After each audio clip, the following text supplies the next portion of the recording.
experience one. Second, again a contrarian view. I have found organizations, at least in the companies I have worked here, contrived manner of going on return on investment on training and all is waste of time. Right? You can go back to Kirkpatrick model and all that nonsense we have done forever in our lives. Right? Ultimately, training is an act of faith. Right? Like none of us really start investing in education and learning, believing what wealth we will create. Is there a return on education we create for our children and for ourselves when we started our lives? And we don't embark upon education because we have a value which is attached to it, either monetary or not, or otherwise at the end of the day, right? So in my mind, progressive organizations I have worked for, right, seek accountability for learning. But I have not seen Unilever or ICI or ICICI or many other institutions I have been invested in a board meeting where somebody comes and says, present to me an ROT, right? That's fashionable, doesn't work. Thank you, sir. Oh, well, anywhere, anytime. We literally had the inaugural session becoming a panel discussion in itself. So thank you once again to the dignitaries on stage. I would now want to invite Mr. Dhananjay Bansod, Managing Director, A&A Associates, and Treasurer, NHRDA Mumbai Chapter, to deliver the vote of thanks. A huge round of applause, please.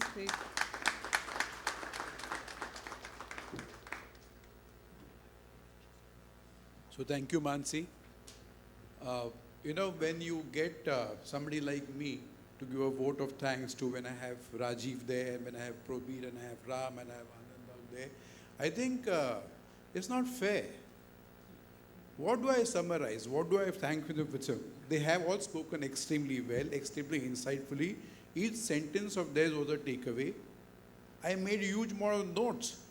And I really feel handicapped because I can't read the notes. I may take the same amount of time that they took collectively, and that will be wasting your times over.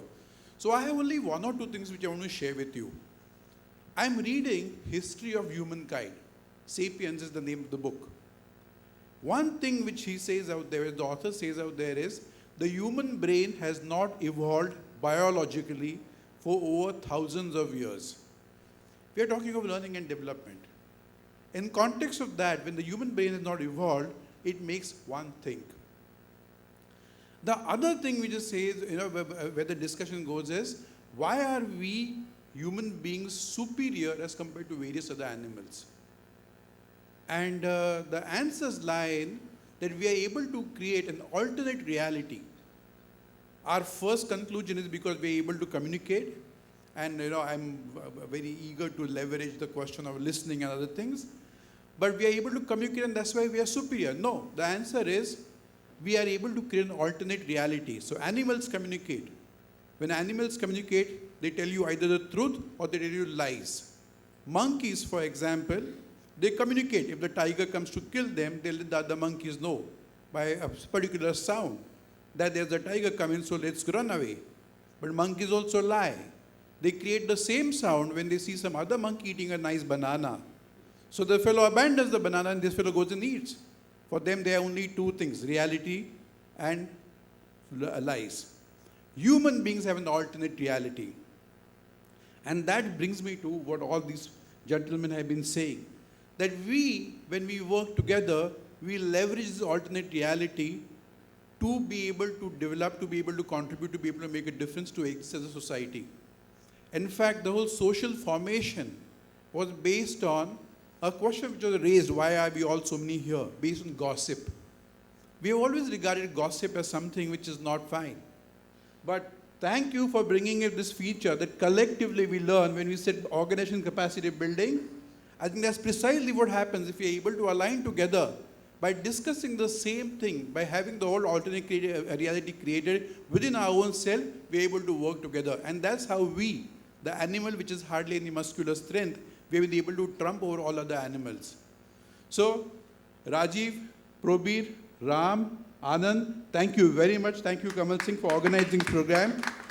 And I also want to thank the sponsors and various dignitaries and speakers who are here who are going to contribute this, and finally all of you. And being the treasurer of NHRDN, I want to repeat what Ram said.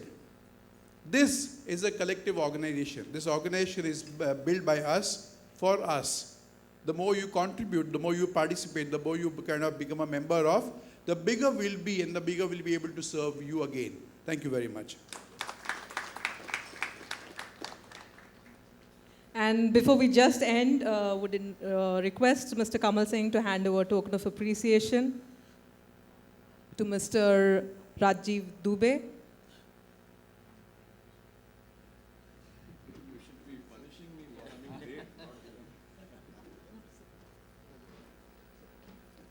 Mr. Prabir Jha.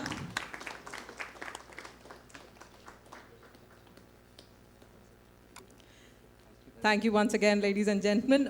We will have our first break now. We will convene again at 11:30 for our first panel discussion.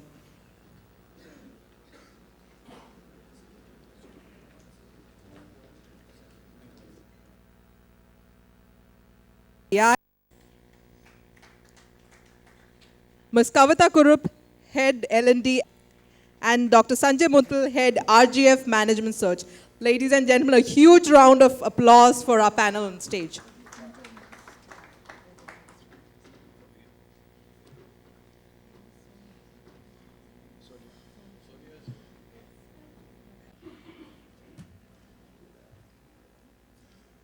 Good morning, friends. It's a privilege to be back in HRD Network.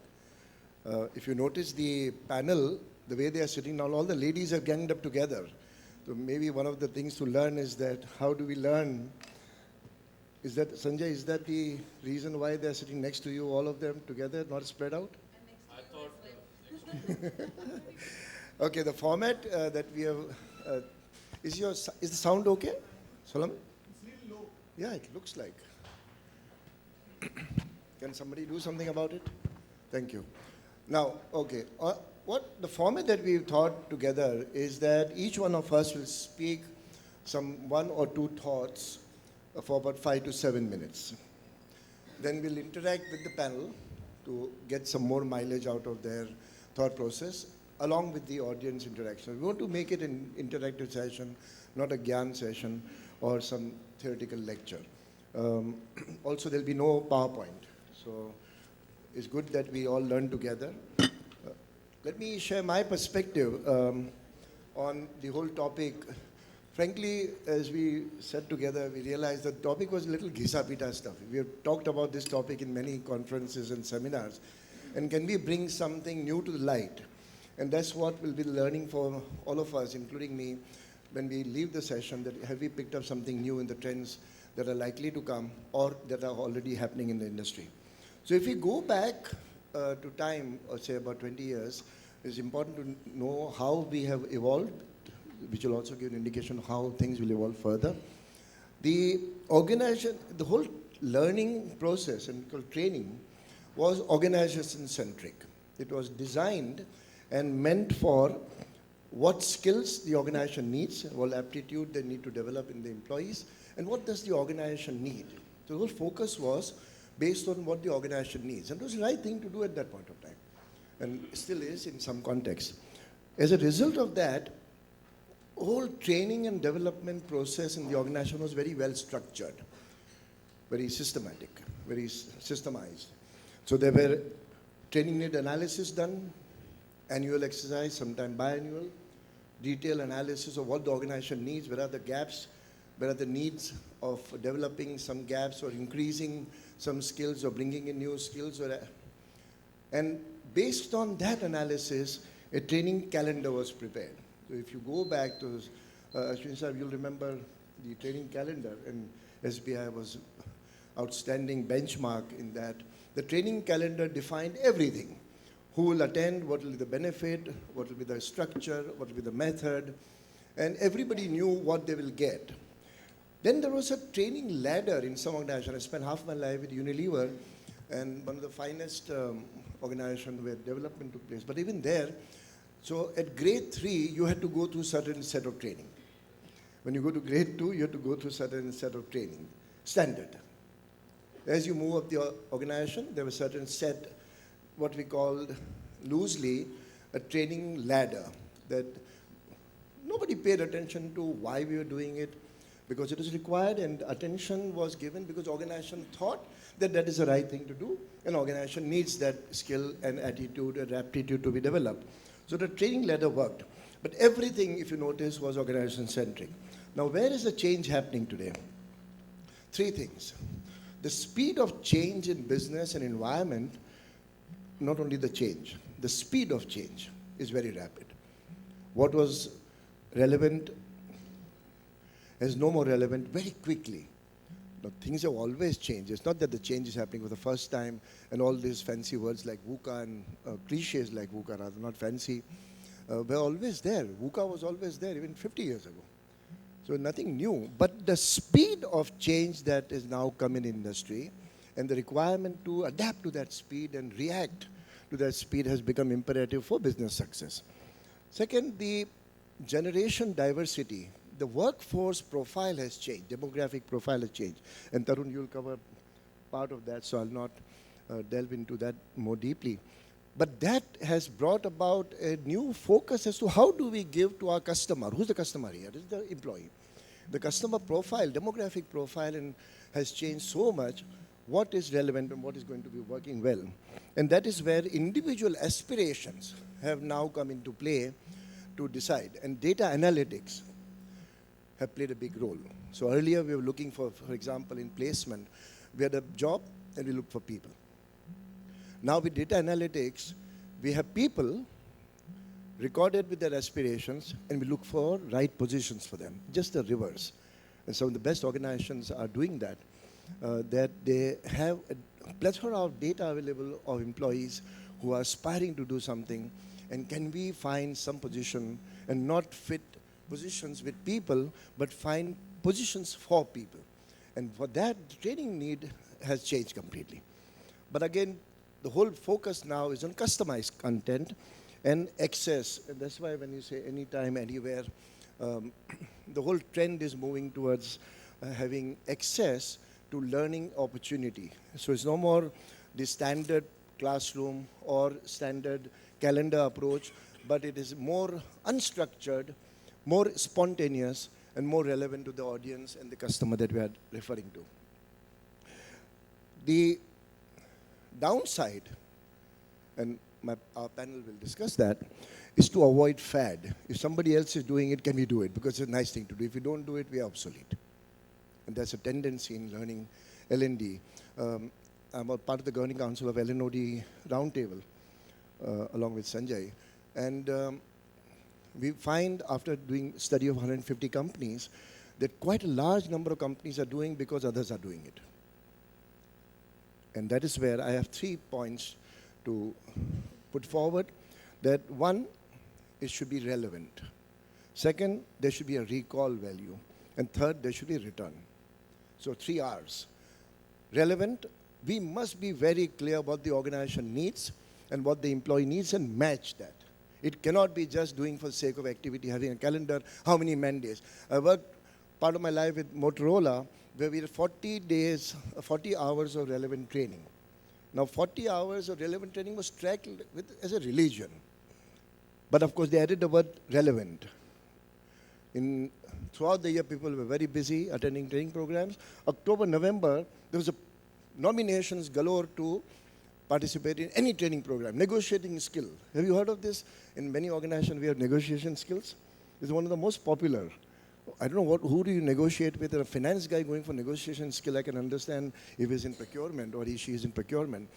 But idea was to do it as an activity. So idea forward, relevance must be measured very, very tightly.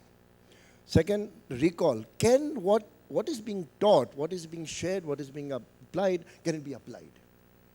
Can it be recalled when it's needed? And there must be a measure, a matrix, to find out whether the recall value is there or not. And third one, are we getting return on the effort that we are putting in? I'm talking about investment on money part.